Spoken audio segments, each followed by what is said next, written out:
అంగిరే ఋషి, అథర్వ వేదము. ఇందులో ప్రథమ కాండము 19వ సూక్తం 3వ మంత్రం.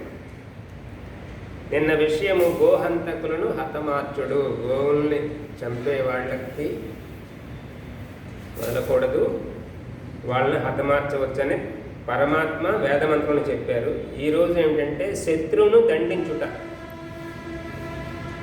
శత్రువును ఉపేక్షించకూడదు. శత్రువులు అంటే దేశానికి శత్రువులు ఉంటారు, మానవునికి శత్రువులు ఉంటారు. అలాంటి శత్రువులు ఎవరినైనా సరే ఏమాత్రం ఉపేక్షించకుండా దండించవలను. ఎందుకంటే ధర్మానికి విరుద్ధంగా నడుచుకున్నవాడే శత్రువు. మొత్తం తర్వాత మిగిలిన వేరే కావచ్చు. ఈ మంత్రంలోని విషయం ఇది. మతానికి విరుద్ధం కాదు, ధర్మానికి విరుద్ధం. యో నస్వయో అరణస్స జాత ఉత నిశ్చో యో అస్మాన్ అభిదాసతి రుద్రస్స రవ్యయై తాన్ మామిత్రాన్ వివిధ్యతు. ఇది మంత్రం. ఇందులో ప్రతి పదార్థం యహ ఎవరైతే, నహ మన, స్వహ ఆత్మీయుడు అనగా ఆత్మీయుడు అంటే స్వపక్షము వాడు, మిత్రుడు.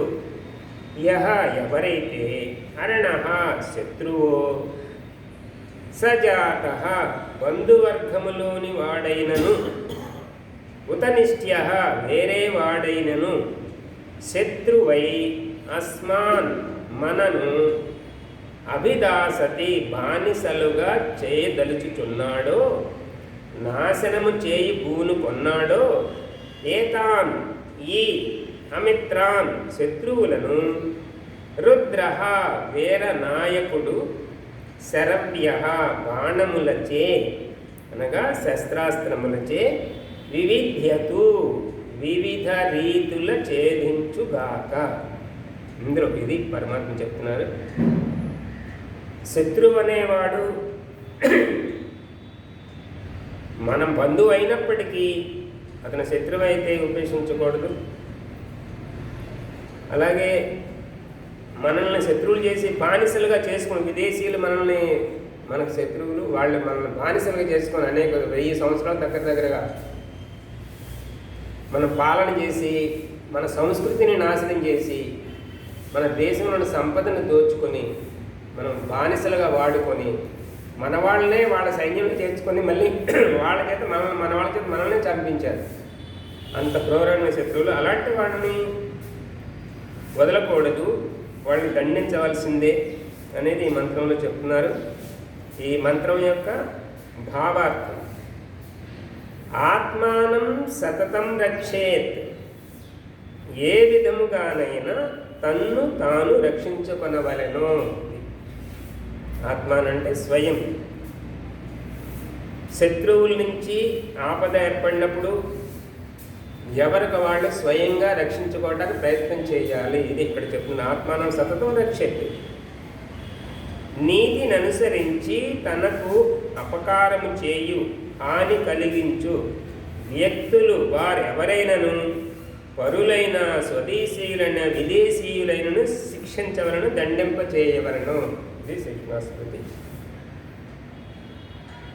ఇక్కడ మన సమాజంలో అనేక మంది ఇటు వ్యక్తిగతంగాను, సామాజికంగాను, అలాగే జాతిపరంగాను శత్రువులు అనేక మంది ఉన్నారు. ప్రపంచంలో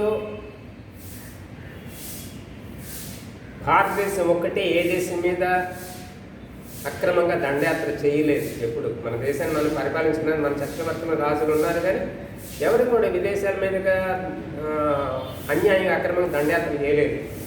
విదేశీయులే ఆనాడు ఈనాడు కూడా మనం రెచ్చగొట్టి మన దేశంలో మనల్ని మనం సుఖంగా ఉండనివ్వకుండా చేస్తున్నటువంటి శత్రువులు ఉన్నారు.